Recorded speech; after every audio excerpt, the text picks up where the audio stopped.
Hi everyone, I'm Troy. I'm James. Welcome to Troy's Tabletop. This is our first video on the channel. We have taken a step to start doing D&D content alongside another channel that I do already. So, first video today, we are going to be talking about our adventures in Curse of Strahd that James DM'd and that I played in. Obviously, massive spoiler warning for most of Curse of Strahd. Yeah. If you want to play it, I wouldn't. Yeah. Go play it and then watch. Basically. Okay, so obviously we had the basic tavern meeting. Yeah. I was playing an artificer. James's partner was playing a tiefling rogue. A friend of ours was playing a human revenant that was hiding the fact they were a revenant. Erica's character, Goont Beatnik, was interesting. Her character only signed, so she didn't give away the disguised self. Yeah. But Erica doesn't know sign language. If they wanted a drink, they'd do that kind of stuff. So it was a really interesting character. It was really funny. I enjoyed the party a lot. It was fun. And then on top of that, we had the fourth player who was playing a feral man fire druid. Scuttlebug. Yeah. So the way the party met was two of us met in the tavern and started having a conversation. Scuttlebug came in, ran all the way to the back, and I had to drag him out of a box of meat. He'd never been integrated into human society or anything like that, so he must have just been. I guess he was just hungry. And but he spoke common. Yeah, he spoke common. He got to speak to his animals somehow.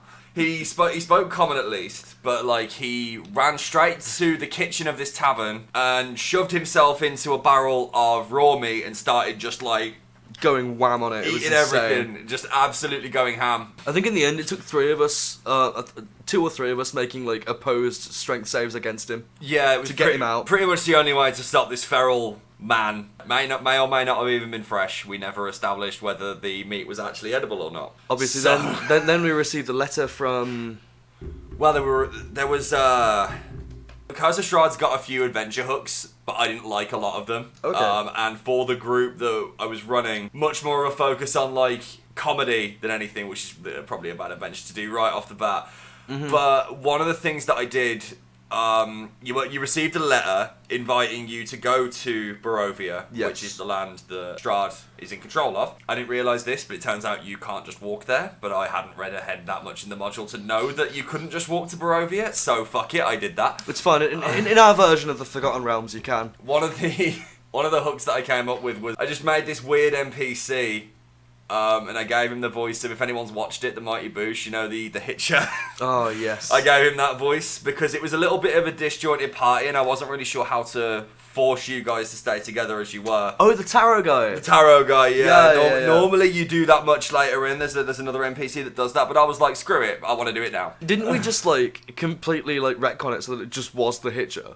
Yeah, pretty much. Yeah. And so he came in and he was like, oh, if you guys separate, I'll put fucking maggots in your eyes or something ridiculous like that. Look, I swear he threatened to castrate my cousin or something. I think he did. He just said bad things would happen if you didn't stay a party. Yeah. To make them all stay a party. To put all of these lovable little misfits into their own little.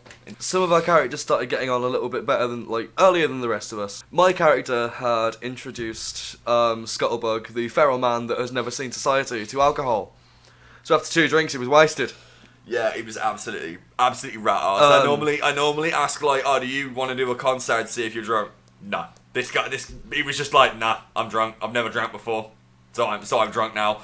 So drunk, it looked like he was just doing the stanky leg constantly. Yeah. Poor guy just couldn't stand. Didn't let the rest of us go to bed. We had it fade to black at Scuttlebug kind of throwing up. Yeah. And then we had it fade back in at Scuttlebug still throwing up asleep. With a little bit of sick down his face in the morning. Scuttlebug always used to sleep outside. He wouldn't want to go and stay in a comfy bed. He was more comfortable outside in the wilderness, getting picked on by wolves and stuff. At one point, he slept outside. A wolf came along and tried to nick his breakfast, but he just can't speak with animals, and he was just like, "Hey, fuck off! Hey, what are you doing, man? Leave me alone." He had this thing where occasionally he'd just spout the coolest wisdom ever, and then just go back to being the local crackhead. Yeah, it was quite funny. It was so great. Because he got a high wisdom score, so he knew quite an awful lot about nature and the world and stuff, but in terms of intelligence, nah. Absolutely not. How society works or anything like that.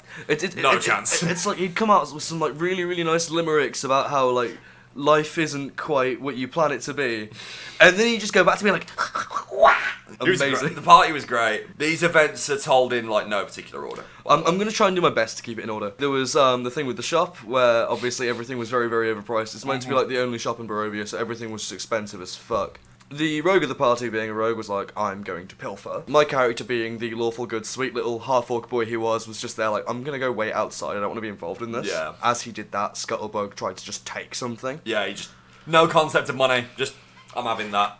No one's using it. It's mine. And then we had to fight Periwimple. That shop will buy and sell at 10 times the price, or when it comes to you wanting to sell your stuff, he'll buy it for 10 times less. So divide the price by 10. Anyone who takes up issue with that, he sticks his nephew on them. His nephew is built like a shed. For a level 1 party who hasn't ran Death House yet, that's really hard. That's really difficult. Yeah, so this character had so many extra things that James just had to completely write off. Mm-hmm. It's like, yeah, he had extra attack and shit, and James was like, yeah, I'm just not doing this to you. I nerf monsters on the fly quite a bit. Tell you what, we put the light on because it was a bit dark. We were losing daylight. Yeah, I nerf monsters on the fly quite a bit because of I'm not here to kill my friends' characters. I'm here to give them a good time. Mm-hmm. The best way to actually play D&D is not to just sit there and TPK your friends until they don't like you anymore. D&D is a co-op game where you play with the DM, not against him. Collaborative storytelling. The DM is not your enemy. So you did that. You ended up actually beating Periwimple. Very surprising. With a few close calls. Didn't that get us to level 3? No, it got us to level 2. We were level 1 at the time. I gave you level 2 after doing that. Goont blundered beyond anything. Yeah, so yes, well, I'll let you tell it. It makes me sad. It makes me sad. So at this point, we'd only just discovered that Goont wasn't even human. Initially, we just thought she was a mute little bard girl. She got hit so hard, her disguise gone. I say she was using disguise self. She wasn't. She was just using really, really big clothes and a big scarf and a big hat to hide. But she was a bone person. If you ever played Divinity Original Sin, they were hiding it exactly the same way that you hide it in that. She got hit so hard, her hat and her scarf fell off. And that was the first time Goont spoke, and Goont just said, bugger, and got back up. No one in the party had a problem with it, thankfully. I mean, most of us were monstrous anyway. Exactly. I mean, Scuttlebug wasn't exactly going to take issue with it, was he? I mean, Scuttlebug barely knew what he was. Like, what's a skeleton? Shortly after that encounter, another one involving Goont. Shout out to Goont. Fucking love that character. Shout out to Erica. Goont was like the best thing you've ever made, bro. But unfortunately, this is the story of Goont's demise. Unfortunate demise. Obviously, we were responding to a letter. We went to, obviously, meet this guy. This guy was then found dead. We found the girl. The girl was with her brother. I can't remember any of these characters' names. Irina. I'm really sorry. Irina. Irina was the girl's name. So, Irina at this point is really skeptical of people because her uncle's dead. Her uncle, like she had to immediately bury her uncle so he wouldn't come back as a revenant or a thrall, was it? It was a dad. It was a dad. It was a dad. Fuck. So like her and her brother are like really, really skeptical of us in general, even though we like answered for their aid, which is fair. And the guy was called Ismark. Ismark and Irina. The reason they're hiding and trying to get out of Barovia is because Strahd wanted her to be his bride. Yeah. We were going to the church to bury her dad. Yeah. We found the priest who was basically just curled up in a ball crying and praying. Yeah. Massive spoiler for the early bit of Curse of Strahd. You already had this warning. Yeah. If you've not turned off by now, skill issue. Yeah. His son is a vampire's thrall, and he's locked in the basement of the chapel in the village of Barovia. He wants the party to go down and help, or failing in that, just kill him because of... Yeah. The priest will have a massive change in personality afterwards. You just killed his son. But, like, that's probably the better way of ending the encounter for not keeping a vampire's thrall underneath the village. It was one of those scenarios where we were trying to convince the priest initially to just let us do it because there was no way of getting around it. Bless Goont's heart. Goont went down on her own to try and convince Doru not to do this. Not to be a vampire's thrall, essentially, or at least talk him down, convince him that everything's okay. Yeah, because Goont wanted to try and see if she could reason with this now thrall. The ideal was, coming from a little bit of everyone, well, you're already dead, surely you can't be turned into a vampire or a vampire's thrall. Now, of course, we were level 2, and bear in mind, we were all being idiots. Yeah. It was really, really stupid thought. Yeah. But at the time, we were like, yeah, this makes perfect sense. Mm-hmm. Like, she's already dead. Like, everything's fine, right? Yep. No. So we had to go down to help, And when I tell you, we got our asses handed to us that we ended up trying to burn the place down. This room that they go down to, this basement, it's stone ceiling, stone floor, because it's a basement. Mm-hmm. There's a few panels in the middle of this room that are supporting beams that keep the ceiling above the floor. And long story short, it went to combat because of the module specifies if anyone goes down there on their own, Dara's going to try and kill it. He'll get a bit more timid when there's a bit more of them down there. He'd already gone into attack mode at that point, so he was just complete survival mode. Like he wanted to kill the party or he was going to die. It was a vampire's thrall at level 2. That's quite a big ask of a party made up of 4 players. Aren't they like CR4? Somewhat along those lines. Jesus yeah, Christ. I'll double check after. But it ended up being that the solution that the party came up with was set these pillars on fire. Our idea was, okay, so we'll set it up. We'd prepared, we'd all disengaged, we were all running up the stairs, and Scuttlebug's character, who was obviously a fire druid, just started, like, letting fucking rip in this bitch. Now, I was picking up Goont and dragging her. I had to make a dex save while everything was collapsing. Mm-hmm. I failed the dex save, and Goont's body was crushed in my character's arms. After we got out of this, everyone that survived leveled up. At that level, I took Battlesmith Artificer, and I went, fuck it, I'm going to turn this into a really, really big trauma for the character. And he had a massive breakdown, went to the local blacksmith, like, paid her, like, 20 gold, and went, yeah, I'm going to go make a therapy dog steel defender. It was good. That therapy dog did a good idea. Was it Sammy? Yeah, his name was Sammy. Sammy, He was yeah. based on a Samoyed. Yeah, he was adorable. The issue was, though, alongside that, obviously Goont's dead, Strahd had turned up just to antagonise us more, and Ismark had died. Ismark had died, yes. Which wasn't meant to happen, thus breaking the fucking module. There was nobody left to point them in the correct direction of where to even go next. Irina was just like, I don't know what to do now. Like, my brother's dead, my dad's dead, like, where do I go now? Didn't the priest go with her in the end? The priest took her in for a little bit, and then the campaign fizzled out, unfortunately, because of all of the bullshit that had happened. It was just like, I felt like with the characters that we got, we shouldn't have been running Curse of Strahd. It was a bit too dark gothy for what everyone else wanted. We still had to bury Ismark and Irina's father. Mm-hmm. We buried Ismark and Irina together. Sorry, Ismark and his dad together. That way everything was sorted. We don't know whose, but one of their souls went into a giant construction, and that's how Erica's second character, Melody, turned up. Would you like a bit of information about that? Sorry, it was Goont's soul that went into Melody. Oh, sick. Yeah. I knew they didn't want Goont to die. I knew that she really didn't want that to happen. Also a bard, really cool character. Yeah. She was pretty rad, actually.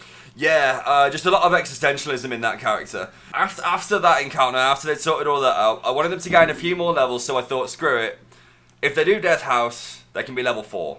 This is the most ridiculous thing. So, Scuttlebug was a wildfire druid, and the mechanic of that is you can summon a wildfire animal, which is really cool. The house called Death House is a very nice fucking, oh, shock. An invisible cult wants you to make a sacrifice to Strahd. He's aware of if you do or don't. The wildfire druid was like, well, it specifies here that my wildfire spirit does actually have a soul. And I was like, yeah, it says it has a soul. I agree with you. Even if it didn't say that, I'd be like, whatever. It makes sense that it has a soul, so screw it. So they sacrificed that, and that was the easiest solution I've ever seen someone do for Death House. It was a non-issue. We had backup in the fact that we had Sammy as well. You had Sammy, yeah. So I was just there like, yeah, I'm not happy about it, but I could happily drop my dog to 0 hit points and fix him later. There is one thing we missed, so just for the Periwinkle incident, the entire group had found its way into the village that we were going to, well, we were going through to go and meet Irina. Scuttlebug had decided that he was going to piss up the front of a house, which led to, what was it, 4 or 5 thralls just falling out and attacking us? It was... No, it wasn't thralls, it was like zombies or something. It was zombies, yeah. Strahd zombies. Basically, if you disturb a house in Barovia, you roll on the table to see what lives in there. Scuttlebug pissed up a house, and there were zombies inside the house, so the zombies came out and tried to attack the party. Simple as that, really. Scuttlebug did nothing other than really cause us anxiety that session, bless him. Yeah, he never pissed up a house again, though. He went straight from being in the wilderness to fucking Barovia. Never mind culture shock. That's not how things work regardless. He's probably just dead confused. Ollie's first interaction with Scuttlebug was really, really funny. Ollie was a lawful good half-orc artificer. He was like a really, really sweet, nerdy kid. He's like trying to drag Scuttlebug away and he's like, bro, you gotta pay for that. And Scuttlebug just goes, what's pay? And just keeps eating. To be honest with you though, that's about as far as we got with everything. Yeah. After Death House, things kind of fizzled out. Our schedules all got a bit messed up. Yeah, like Between everyone life being got in the way. uni, like, Yeah. unfortunately we never finished Curse of Strahd.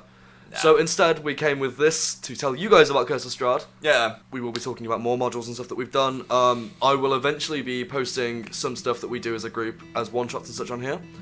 And eventually I'll be doing campaigns on here and alongside of the stories and skits and stuff. Anyway, we hope you guys enjoyed this. Have a lovely day. Please like, subscribe and follow for more. And if you have any thoughts on the things we could do, or if you have any ways that we could maybe spice things up with content, please let us know in the comments. Thank you so much for watching. Yeah, we'd love to hear from you about stuff like that. But yeah, see you all soon.